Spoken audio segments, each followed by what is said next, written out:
Okay, we've just discussed the research part of the research paper for this unit on World War One. Now I'm going to discuss a little bit more about the oral presentation with the PowerPoint project and show you a demo of it. I chose to do this on Woodrow Wilson. He's an American idealist, and he was also the 20th President of the United States. He was born December 28th in 1856 in Staunton, Virginia. He was the third child of four. His parents were Joseph Wilson and Jessie Woodrow. He has Scottish and Scots-Irish heritage. One of his earliest memories was hearing that Abraham Lincoln had been elected president and that war was coming.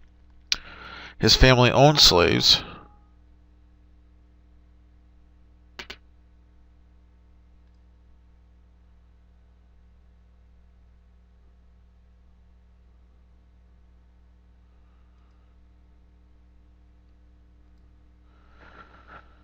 And defended slavery.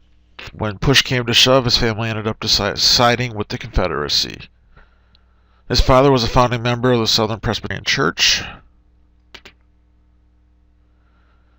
Wilson was 10 years old before he learned to read and write. He was dyslexic. He taught himself shorthand to compensate. He did achieve academic success through determination and self-discipline. And he studied at home under his father's guidance and took classes in a small school in Augusta, Georgia. I should make note here that I didn't put it in the PowerPoint that Wilson and his family did move around a little bit in his early days. Spent time in the Carolinas, Virginia, Georgia, and also in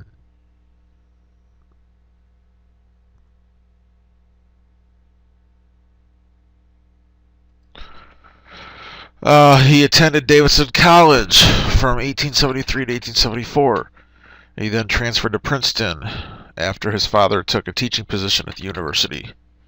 Ended up graduating in 1879. He was an avid reader of history and political philosophy.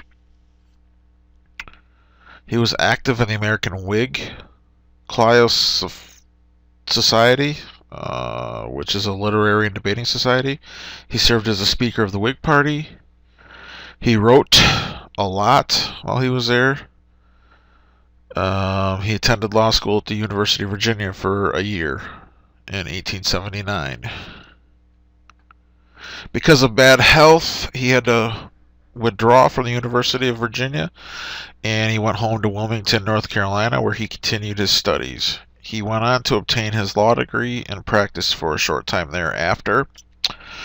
Then he decided to return to academia and received a doctorate in political science from Johns Hopkins in 1886. After getting that doctorate degree, he went on to write a series of books and articles on the government, and his writings contribute to the world's understanding of the political system. He married his first wife on June 24th, 1885. Her name was Ellen Louise Axon. They had 3 daughters together. She unfortunately died in 1914. Then he married his second wife, Edith, on December 18th, 1915.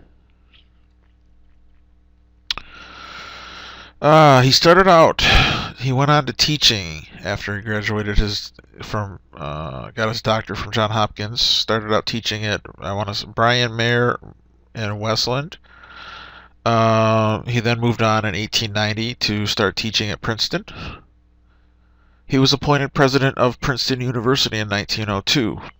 He pioneered changes to Princeton, including core requirements, separated the university into a measure of colleges. What I mean by that is you have your College of Education, you have a College of Business, College of Law, College of Nursing, Sciences, things like that is what he did at Princeton. While he was at Princeton, he gained fame. He met a lot of high up people in higher-ups, essentially. Because he did know a lot of people, he may also made a lot of enemies, so he was asked to resign in 1910. It was a good thing that he resigned from Princeton University because he knew a lot of people, like I said, and they asked him to run for the governor of New Jersey, so he did, and he was elected in 1910. He pushed through many reforms. He had a direct primary law. He creation of Public Utilities Commission in New Jersey. By all of his accomplishments as governor, he gained national fame. He ran for president in 1912. The election of 1912 was a interesting one, to say the least. You had William Howard Taft as a Republican incumbent, and Teddy Roosevelt was not happy with the way that Taft was running things, so he decided to tried to go after the Republican nomination. Well, when the Republicans decided to keep Taft as their nominee, Teddy Roosevelt started his own party called the Bull Moose Party.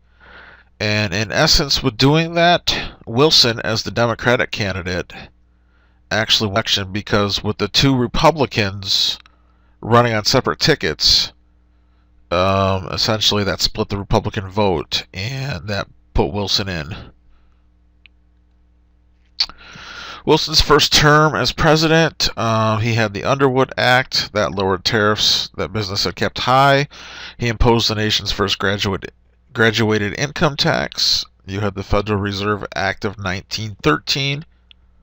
He established the Federal Trade Commission, the Clayton Antitrust Acts, which recognized trade unions and strikes as legal.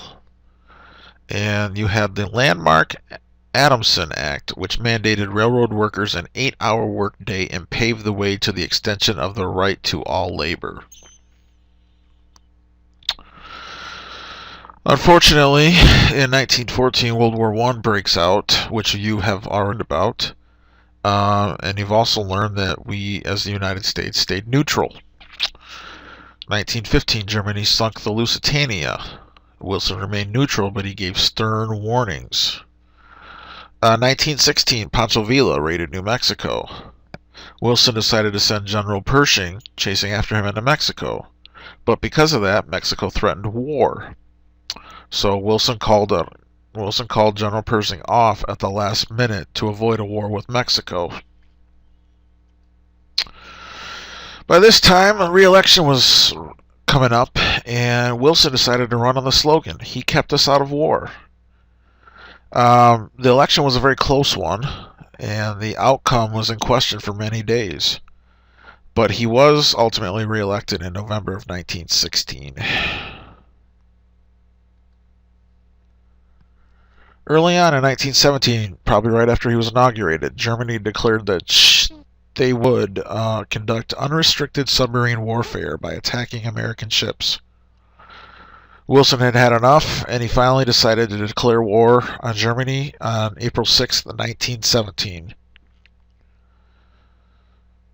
Essentially, America's task for entering the war was to make America safe for democracy. He passed through the Selective Service Act. He took control of the railroads and appointed Bernard Berkshire head of the War Industries Board.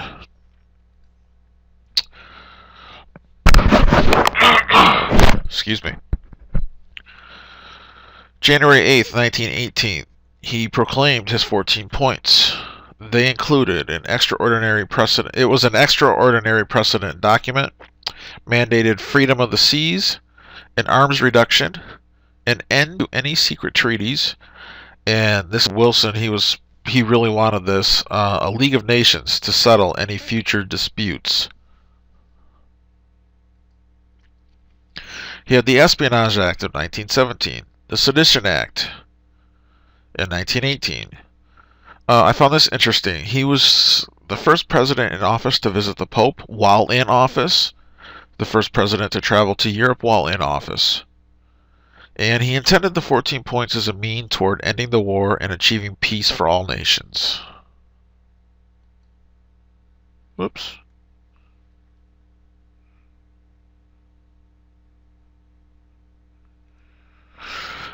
Sorry about that. Treaty of Versailles.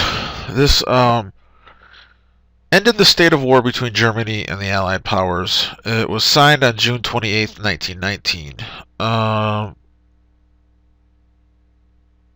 The actual ending of actual fighting actually ended on November 11th, 1918. But I found it interesting that it took almost 6 months of negotiations at the Paris Peace Conference to conclude the peace treaty. Because of the Treaty of Versailles, Wilson decided to go on a cross-country speaking tour to rally the nation for support of the ratification of the treaty, and he started the tour on September 3rd, 1919. Unfortunately, though, he collapsed on September 25th in 1919 in Pueblo, Colorado. About a week later, on October 2nd, 1919, he suffered a serious stroke that almost totally incapacitated him, which also left him paralyzed on his left side and blind in his left eye. He was closely monitored by his wife, Edith, and his physician, Dr. Carrie Grayson. His wife served as a steward, selecting issues for his attention and delegating other issues to his cabinet heads. Most case of presidential disability, and because of Wilson's stroke, this was the main argument for the 25th Amendment, which I think is a good amendment. He decided not to run for re-election in 1920, so he and his wife, Edith, they retired to an elegant townhouse in Embassy Row in a section in Washington, D.C. He went on to serve as president of the American Historical Association. He did only attend 2 state occasions while in retirement. The burial of the unknown soldier on November 11th, 1921, and President Warren G. Harding's state funeral on August 3rd, 1923. Woodrow Wilson died on February 3rd, 1924, at his home in Washington, D.C. He's buried in Washington National Cathedral. He is the only president to be buried in Washington, D.C. And the next slide, you have some pictures. Okay, sorry about that again. There's a picture of Wilson in 1880. There's a picture of his home that he stayed in as president of Princeton, being sworn in as the 20th president. Wilson's first State of the Union address. That was his presidential car. He liked to take drives on Sundays and continued that while in retirement. It's a copy of the Treaty of Versailles. It's Wilson returning home from the peace conference. This was the first photo of him after his stroke in 1920, and here is another picture of his final resting place in Washington National Cathedral. There's a resource page that needs to be in this. So, just to reiterate, this is how I'd like things done. This is what I'd like in it. You obviously won't go as long as I did, but and you don't have to have. I would like a minimum of, I'd say probably about 10 slides and whatnot. So, good luck with all this. Have fun with it. I'm here to help you, and that's what needs to happen.